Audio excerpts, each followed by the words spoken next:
congratulations on being inducted into the Hall of Fame. How do you feel? How meaningful is this for you?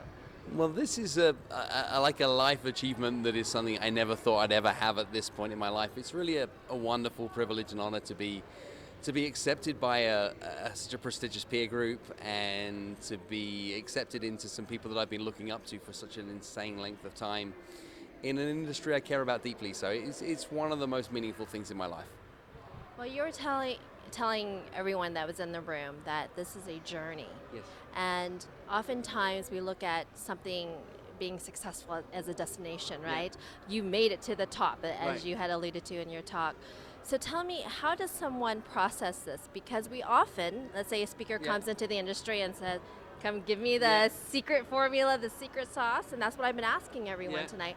How do I become successful in this industry? So can you give me a little insight on what you think about that? Let me try and make this as simple as possible I can for you. I often ask audiences if they could be good at something, better at something, or the best at something, what would they pick? And nearly almost always the whole audience says, I want to do my best, I want to do my best, I want to do my best. The irony is if you focus on best, you live a life in suppression. If you focus on better, then you make progress. And if you live a life on the relentless quest for better, then what happens is you soon outperform anything you could have ever imagined that you could have done. So focusing on better is something that is able to everybody. Doesn't matter where you are on that journey right now. You can wake up tomorrow and do more than you did today. You can learn from the people around you and achieve more. And people look to awards like this and they say things like, wow, that's amazing. And what they should be saying is things like how. How did you go about doing that? How could you do more because of that? And how do you learn from the experience that came down and then apply your own self towards that, knowing that better lies within everybody?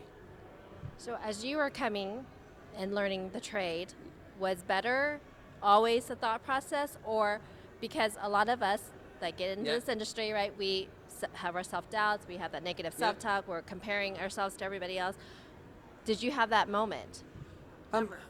I think you look at things sometimes and you think maybe someday or one day or like perhaps, right? You can put a dream out there and be like, I hope to at some point one day when I'm old and gray maybe be able to get to the point of these brilliant individuals.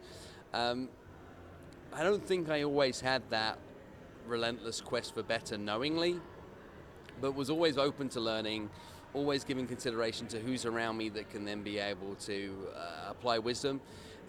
And learned that one of the greatest things you can do is to find ways to get into some of the best rooms in the world and shut up, listen, and see what you can do by fast-tracking experiences, by catching up from the wisdom of the experiences of the people that tread before you.